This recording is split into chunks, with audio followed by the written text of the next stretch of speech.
Vamos estudar a palavra, né? Coisa tão boa. Que oportunidade maravilhosa de estarmos aqui na casa do Senhor. E vamos falar um pouco do amor. O amor cristão. O amor tão esperado, né? Tão aguardado. Quem não quer ser amado? E quando a gente fala de Jesus Cristo, a gente quer ver o quê? O amor. O amor que transforma, né? O amor que tem uma ação. Porque o amor é o quê? É uma ação, né? Então vamos lá, amar. Então, gente, hoje em dia, a cada dia, somos surpreendidos, né? Com tanta coisa ruim. E a gente às vezes sente algo querendo nascer ali também, como revolta, desânimo, né? E às vezes coisas que acontecem com a gente mesmo, no nosso dia a dia, a gente que trabalha com comércio, que trabalha aí com vendas, né? Às vezes a pessoa é autônoma e acontece algumas coisas, né? E no dia a dia também, na nossa comunidade, na comunidade cristã, né? Algumas coisas, e aí você pede a Deus que guarde o seu coração, né? E interessante que todos esperam o quê? Das pessoas? O bem, né? Mas aí quando você é surpreendido com algo mal, você fica arrasado. Principalmente quando isso acontece com você. A tendência é você querer revidar. Mas, vamos aqui a uma ilustração, né? Irrompeu em 1921 um incêndio em uma floresta no Himalaia. E a pergunta é: que estão olhando? Perguntou a alguns homens. Uma pessoa que se surpreendeu ao ver alguns homens com um olhar fito para uma bela árvore que estava pegando fogo. E ali eles estavam parados, só observando. E ali eles perceberam que nessa árvore tinha um ninho e ali tinha alguns pássaros. E o que era interessante é que a ave insistia em ficar na árvore. Ela voava um pouco e aí voltava, eu creio que tentando ali achar alguma saída para resgatar os seus filhotes, e não tinha muito o que fazer, né? Ela ia e voltava, e resultado, essa mãe, juntamente com a árvore, se transformou em cinzas, juntamente com os seus pequenos, seus filhotes, né? E aí, o que te faz lembrar do amor? E aí você começa a refletir um amor que custa a vida. E aí, quando você vê uma situação, você pensa nos seus filhos, no seu esposo, na sua esposa, e aí você medita um pouco sobre o amor. E aí, quando a gente vê o amor de Cristo, que Ele deu a sua própria vida, Ele ali sabia dos resultados, mas Ele levou sobre si os nossos fardos. E aí nós podemos ver que Cristo, Ele nos ama até as últimas consequências, né? E vejam só, vamos aí ler Isaías 53, verso 4. Vamos ver o que tem em Isaías 53, versículo 4. E quando você abrir a sua Bíblia, a gente vai fazer uma oração. Quando você encontrar aí o verso bíblico,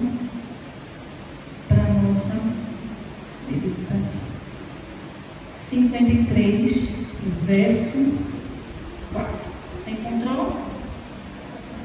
Vamos orar? Oremos. Querido Deus, maravilhoso Pai, é motivo de grande alegria saber, Senhor, que nós fomos resgatados pelo Teu amor incondicional. E isso é algo que nos enche de alegria e nos motiva a amar, Senhor. Queremos, através da Tua palavra, aprender cada dia mais sobre o amor, porque muitas vezes aos nossos olhos é tão difícil amar. Mas sabemos que através de Ti, Senhor, através do Teu sacrifício, nós podemos compreender um pouquinho o Teu amor, desse sentimento tão maravilhoso, e amar aqueles que estão ao nosso alcance, Pai. Que o Senhor possa nos usar cada dia mais como instrumento. É o que pedimos, que seja de maneira especial conosco, nesse momento que vamos estudar a Tua palavra, e que o Espírito Santo possa nos ensinar a colocar em prática esse sentimento tão maravilhoso, Pai. É o que pedimos, em nome de Jesus. Amém. E aí o que tem em Isaías 53, verso 4, é o que, gente? Certamente Ele tomou sobre si as nossas enfermidades e as nossas dores levou sobre si. E nós o reputávamos por aflito, ferido de Deus e oprimido. Muitas vezes, gente, a gente pode analisar a nossa vida e pode falar sobre dificuldade. Mas aqui eu vou falar um pouco sobre alguém que provou verdadeiramente o que era dificuldade. E eu venho falar aqui de algo que Deus ele colocou pessoas para lutar contra esse movimento, que era a escravidão. E aí vamos falar sobre Onésimo, um escravo fugitivo. E a gente sabe, naquele tempo, o que é que os homens tinham em relação ao escravo? Ele tinha direito à sua própria vida. Se aquele escravo agisse de maneira inconveniente, equivocada, ele poderia pagar com uma surra, um castigo que poderia ser desde ficar sem tomar água, sem comer, ficar exposto ao sol, sem roupa, quem sabe, a chuva, a frieza da noite e, por fim, a sua própria vida. A regra era essa. Mas somos exceção. Nós somos filhos de um Deus que quebrou toda a regra. Ele deu o seu próprio filho para morrer por nós. Então, quebrou-se toda a regra. A regra era que a morte seria para todos. Porém, Cristo tomou sobre si nossos fardos. E aí vamos falar um pouquinho aqui a partir do capítulo 1, versículo até o 21. E aí a gente vai ler, certo? E aí depois a gente vai meditar um pouco sobre o que a gente vai ler aqui, certo? Vamos lá? Acompanhe a leitura, porque eu vou pegar vocês no flyer, tá? Eu vou estar passando os versos para vocês, e quem não estiver acompanhando vai ser flagrado. Hoje eu estou boazinha. Vamos lá? Epístola de Paulo a Filemão. Filemão fica depois de Tito, que fica depois de Timóteo, que fica depois de Coríntios. Ficou fácil? Timóteo. É bem pequenininho o livro, viu, minha gente? Filemão. Se não conseguir ir diretamente lá, vá no índice. Eu já não tenho como eu faço isso. Vamos lá?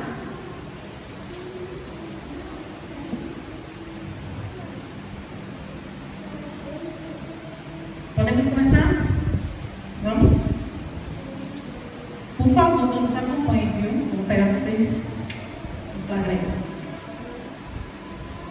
Paulo, prisioneiro de Cristo, e o irmão de Timóteo, ao amado Filemão, também nosso colaborador, e a irmã Áfia, e a Arquipo, nosso companheiro de lutas, e a igreja que está em tua casa.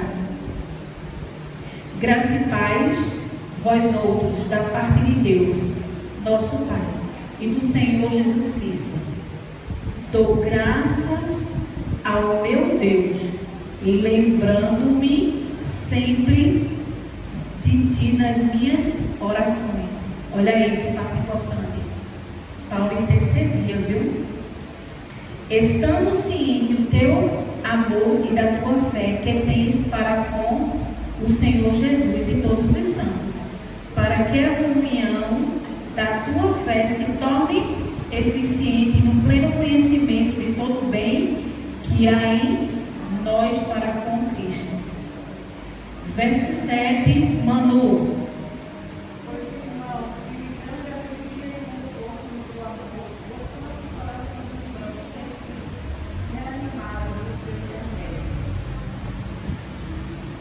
Tacilene, versículo 8.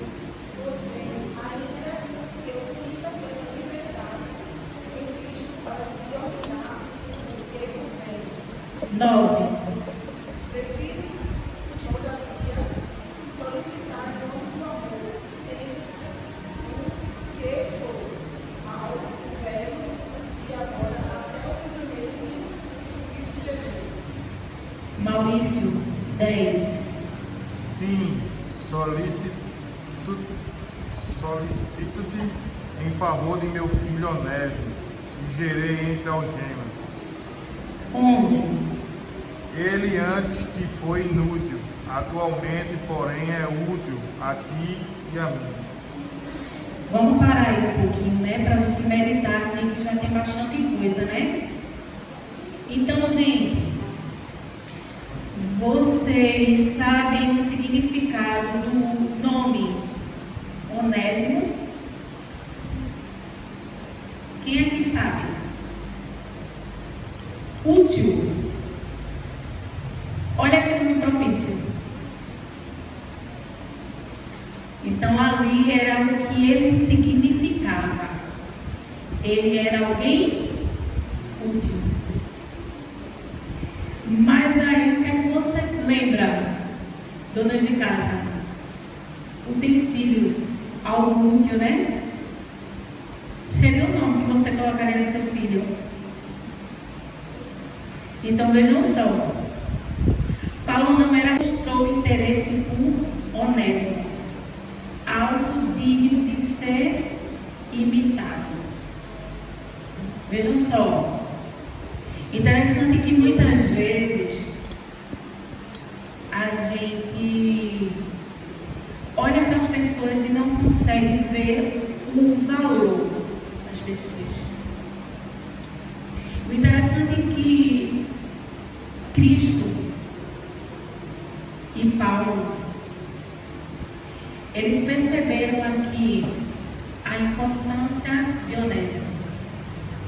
E o interessante também, sabe o que é? Eu fico analisando, sempre faço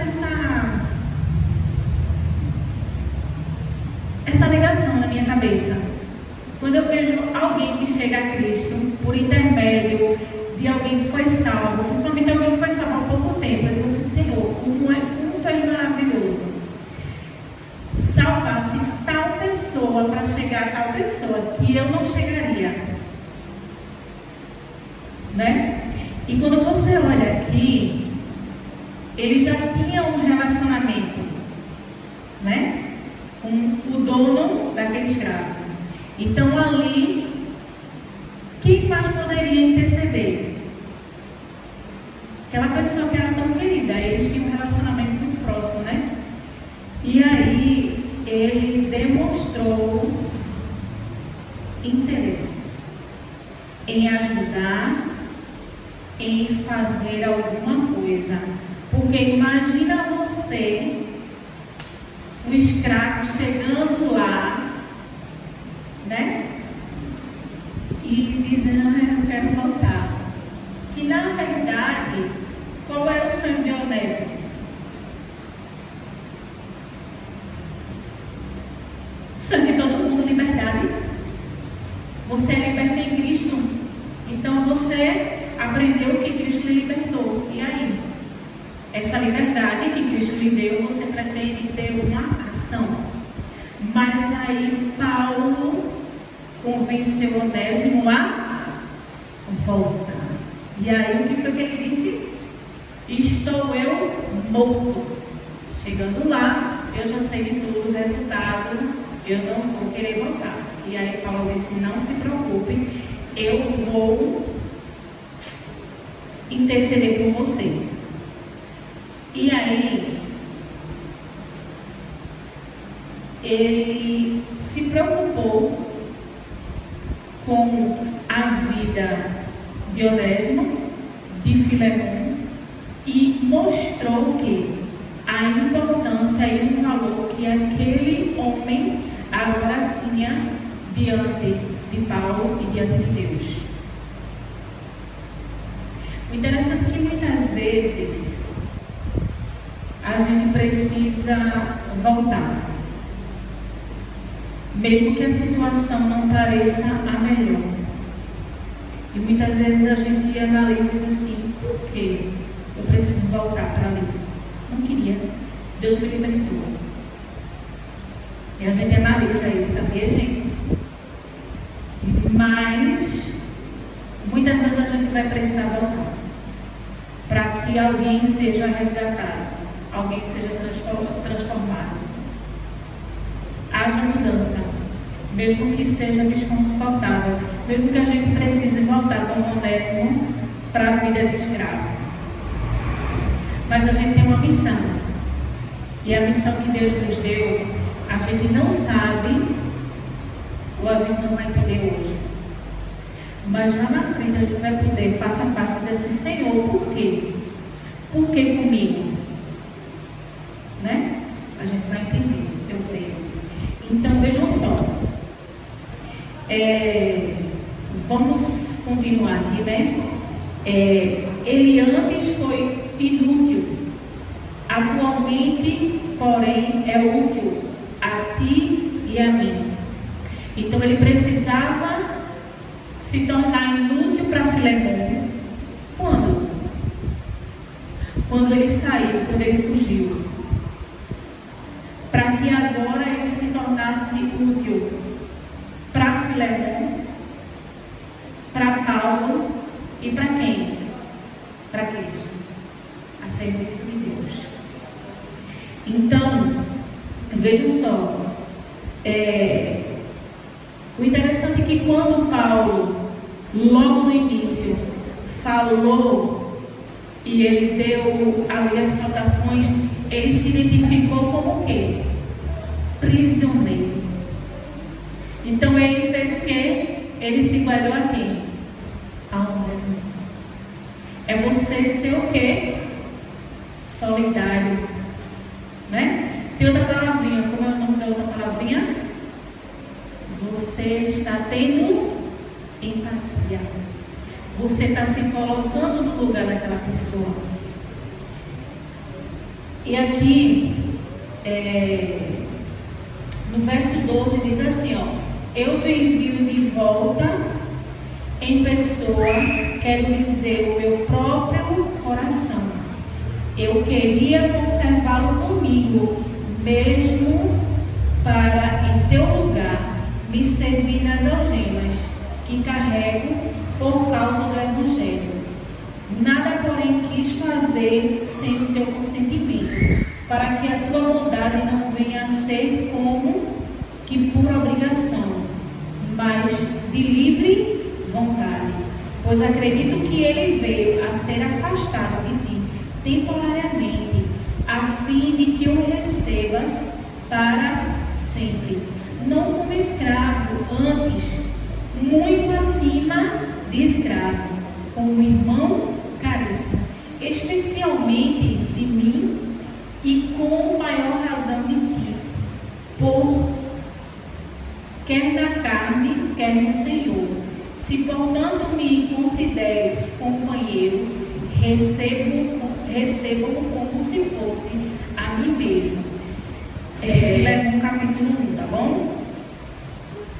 E se te fez algum dano, ou te deve alguma coisa, com isso a minha conta. Eu, Paulo, de minha própria mão, lhe escrevi. Eu o pagarei, para que não dizer que ainda mesmo a ti próprio a mim te deves. Gente, vocês sabem que se a gente pegar o salário, dividir pelos dias trabalhados, a gente vai saber o quanto cada dia vale, não é isso? Quanto tempo esse escravo passou fora? Os escritos não relatam verdadeiramente se ele levou alguma coisa de Filemão ou se aquele débito era em relação aos dias não trabalhados. Porém, nesse lugar, se caso você desse abrigo a um escravo, você teria que pagar pelo tempo que ele ficou ali na sua presença. Ninguém sabe se a conta que Paulo se dispôs a pagar foi em relação a alguma dessas três situações. Mas alguém assumiu a sua conta, a conta que você tem que pagar e eu tenho que pagar. E aí? Como você se sente? Foi como Onésimo se sentiu, né? Aliviado. Imagina você, pecador como eu também, tendo que pagar pelos seus erros, cobrado ao pé da letra ali, como diz o ditado. Será que suportaríamos se hoje muitas vezes a gente não suporta nenhum comentário mal que fazem em relação a nós? Que antigamente não era assim, não. Era castigo severo. Então vejam só. Se, aqui no verso 20, se, irmão, que eu receba de ti no Senhor este benefício, reanima-me o coração em Cristo. Sibeli, lê o 21.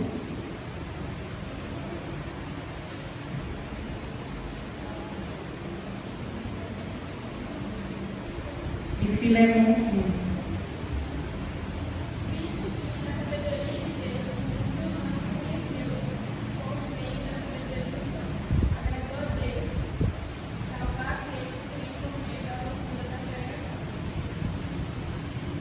Aqui em Filemão, verso 21, diz assim: certo como estou da tua obediência, eu te escrevo, sabendo que farás mais do que estou pedindo.